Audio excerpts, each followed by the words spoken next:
Mason with the School Counseling Interest Network of ACEs, and I'm delighted to have with me today Dr. Laura Owen, who is from San Diego State University.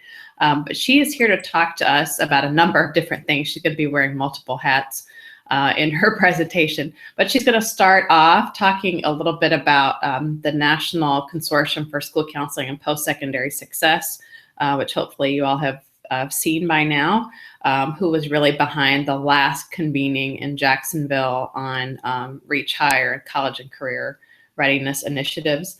And then I know that this group is particularly interested in hearing more about the research day that's going to be part of the evidence-based plus innovations in school counselor preparation conference. So she's going to talk about that, as well as an upcoming journal and publication opportunity. So Laura, if you'll start in with those topics and tell us what you want to share with this group today. Sure, great. Thank you for the opportunity. So just a little bit of an update on the work that has been happening across the country connected to the First Lady's Reach Higher work. I think just giving a little update as a lead into how the consortium came about. Starting about, it's almost been 2 years ago, there were some conversations that happened with the U.S. Department of Ed. Greg Darneater just got a group of us together who we had been working on some things like the FAFSA completion project and some other work, and started talking about the work of school counselors, specifically geared and centered around college and career readiness.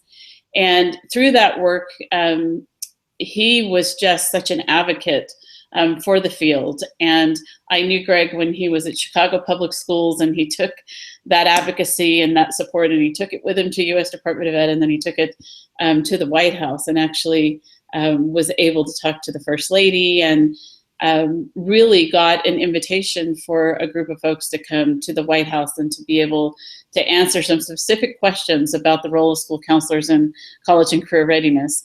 And then from there, we know ASCA was part of that, NCAN, NACAC, NASP was also in attendance at that meeting, and the First Lady ended up speaking as the keynote speaker for the ASCA conference.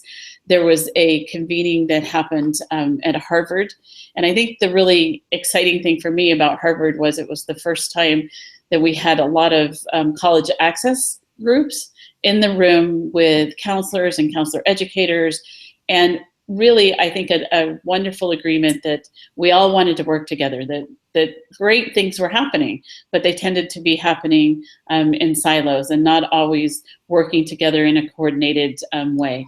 And how often school counselors might even find out there was a college access group that was doing work in their school, sometimes 5, 6, 7 months after they had been there and been working in the school. So we talked about how can we coordinate that so that there was a better system in place. And I felt like Harvard's big takeaway, at least for me, was that there was an agreement that we wanted to work together, that no group was trying to replace another group, and that we could break down some of the boundaries and maybe the territories that we think we all own, and realize we could do more for students if we worked together.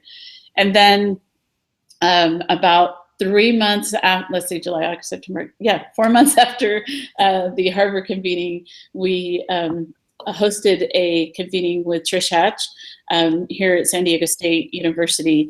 And that convening, we brought about 33 state teams. We opened it up for states to send a team, and we didn't, there was nothing prescriptive in it. It's who do you feel like in your state can help move this work forward?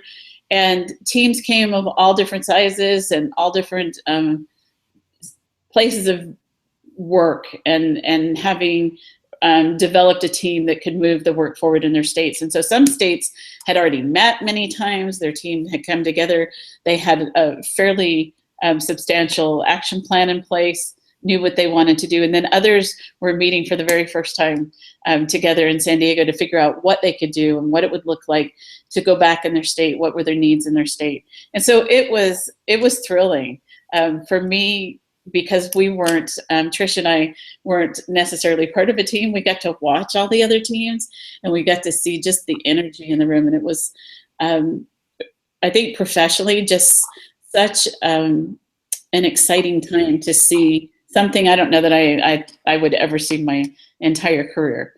And from that work, we realized, the group who had kind of started out with Greg and were trying to connect this work and work with the First Lady and work with the U.S. Department of Ed, that there was a need to try to support the states and try to support the folks as they were going forward. And so really just to step up to the plate and say, we'll try to fill this role.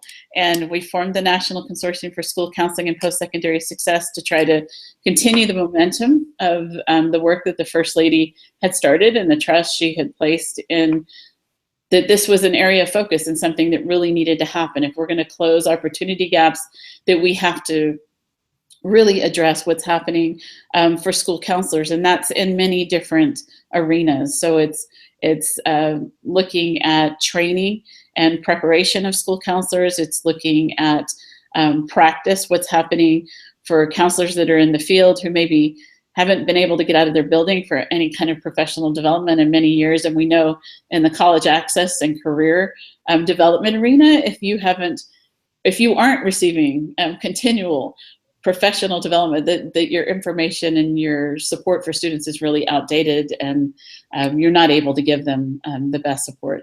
And then looking at areas like research, really recognizing that the quantity, the rigor of research that we need in our field needed to increase. And then a lot of states started looking at what can we do around policy? What are the policy changes that need to be written? What kinds of things can we do in our state to advocate for the work that needs to be done? And so a year later, we just held the third White House convening on school counseling and post-secondary success in Florida.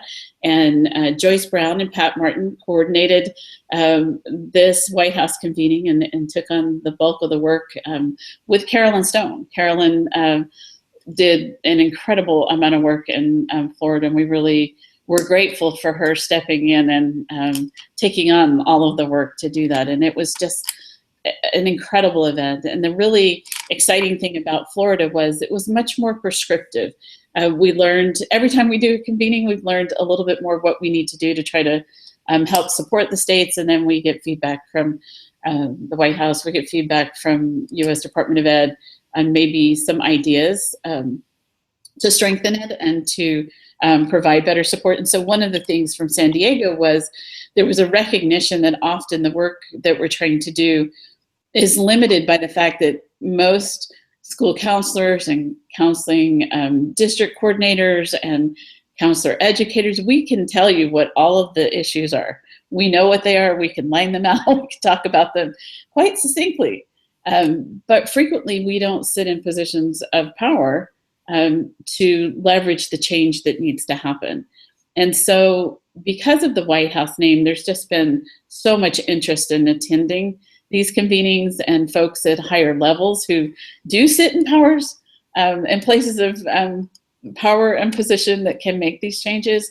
And so for the Florida convening, there were three role groups that we really wanted to make sure were in the room. And that was the state CTE director. If there was a state director of school counseling, we asked for that person to be in attendance, as well as if there was a state coordinator for licensing and credentialing. Not every state had all of those roles, but if they did, then we asked for those roles to be in attendance.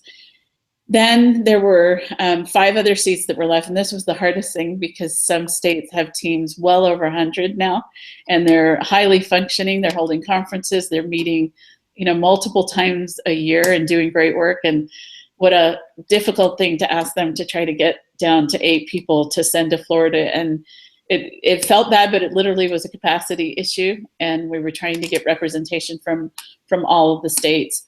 This time, the work was really different. It was getting the states to look at not only do we have the right people on our team and what are the issues in our state and how do we look at forming a plan going forward. It was tied specifically to student level outcomes and metrics.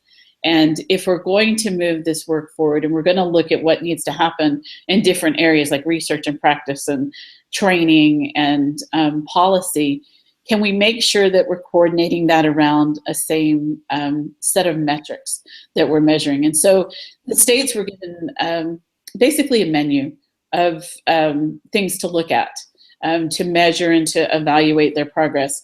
Because one of the things we want to look at is, if we're going to do all this work, is there something from an accountability standpoint that we can put in place so that we can know what's happening, and that states can actually measure, we're doing all of this work. Is it changing anything on the ground for students? And are we really closing opportunity gaps? Are we moving what we want to move? Because if we're not changing what happens for students, then this is a lot of effort for I'm not sure what reason.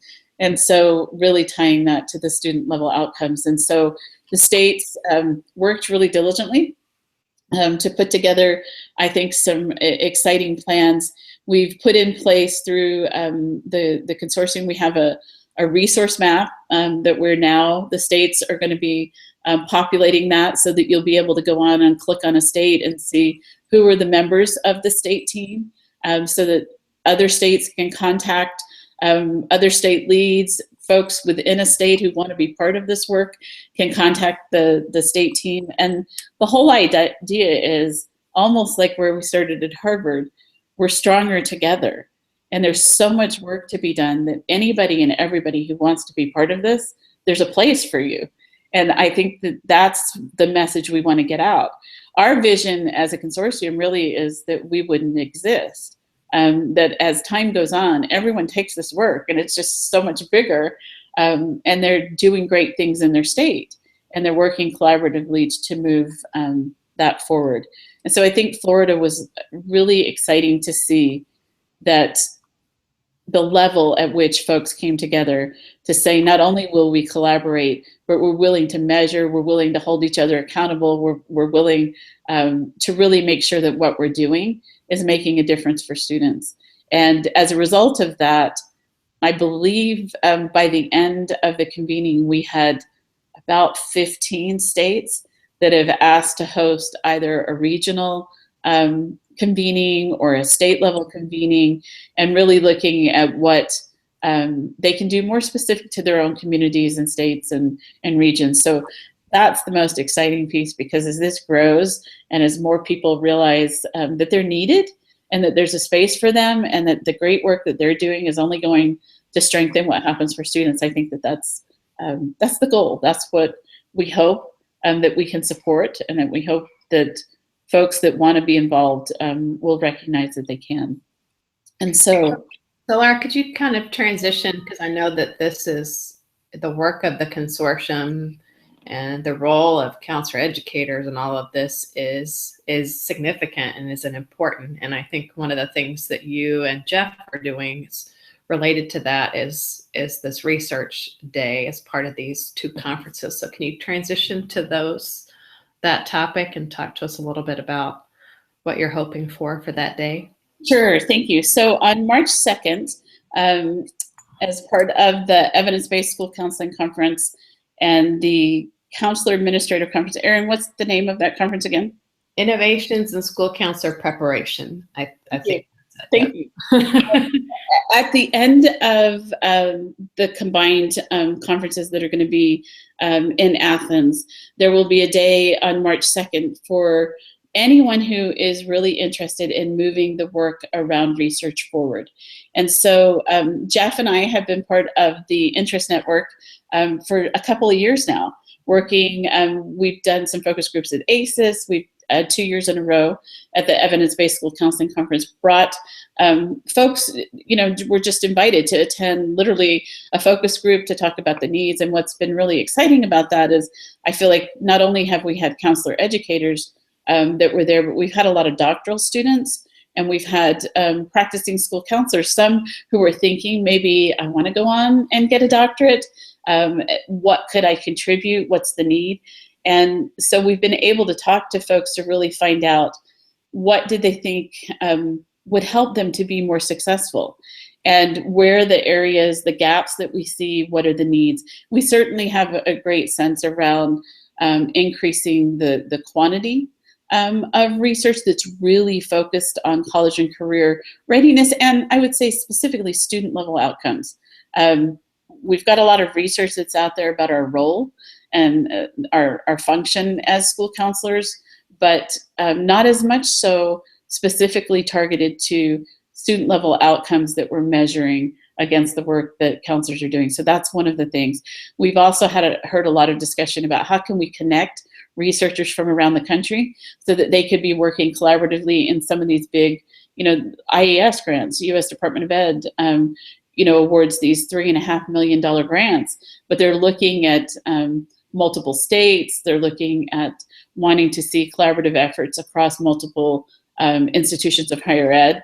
So could we connect counselor educators who are out there doing work in the same area, in the same interest area, but being able to see projects maybe in a bigger scope so that they could attract some of the funding to do some of the work, as well as we had a request from doctoral students who said, if we could find out who the counselor educators are who want to do this work, many of our universities would let us bring on another faculty member on our committee that they could guide us in this arena, because a lot of them are being geared to do research that's more directly mental health related, and not that we're opposed to that, because we need some of that research as well, but they don't feel like they have someone to really guide them on the school counselor piece of it, directed more to the college and career piece. And so I think really thinking about what we need to do. And so there's a couple of things that are really exciting. We have this extra day now that will be added on in Athens on March 2nd. Anyone who is interested and would like to participate in that day, we're thinking of it as bringing together basically a think tank of researchers in the field who would like to come and talk about what are our needs. If we're going to come together and really look at what we need to do to strengthen our practice around research, how can we do that? And we're really looking to say, let's get the experts in the room to advise. Let's come up with a plan. Let's bring everybody together. And I think, again, collaboratively connected with each other's ideas and strengths, I think we can come up with a really great plan. And then just one last thing to add, there will be a special edition of the Journal of College Access this coming spring. So we'd love to get the word out to anybody out there who's working on an article. This journal is specific to school counselors and college and career readiness. So we really want to encourage anyone who's working on something and maybe just needs extra encouragement to get that article done. This is exciting that we'll have a whole journal dedicated to school counselor practice around college and career readiness. So I think lots of things are moving now. It feels like we're seeing many different opportunities open up, and it's a great time to be a counselor educator and I think a school counselor. It's exciting. That's great. Thank you so much, Laura, for sharing. And I think if I'm correct, if I remember correctly, I hope I do, that it's you and Cheryl Holcomb McCoy who are going to be the editors for this special edition. Is that correct? Correct. And it'll still be just like any other journal, rigorous review. It'll be peer reviewed. There's a board. And so, we're excited to be able to co-edit that journal, but really like to encourage folks that might be close working on a paper to think about submitting to the spring edition of the journal. Well, I want to thank you not only for your time today, but thank you and Jeff in particular for you all just kind of carrying through the conversations that we've had, not only at ACES and the evidence-based conference, but now we actually are, excited to see something come to fruition out of that. And of course, you've been heavily involved with the convenings and with what's happening with the consortium. And so again, that's another area where it's nice to see that conversations that we've had for many years are coming to fruition. So as I would echo what you're saying about it being an exciting time. If people have questions about the research day, or even, just kind of questions about the topics that you've covered, should they contact you or Jeff, or what would you recommend? Either of us would be fine. They could email Jeff or I, and we'll answer their questions and help get them connected and give them more information. Excellent. All right. Well, thank you very much for your time today, Laura. We sure do appreciate it. You're welcome. Thank you.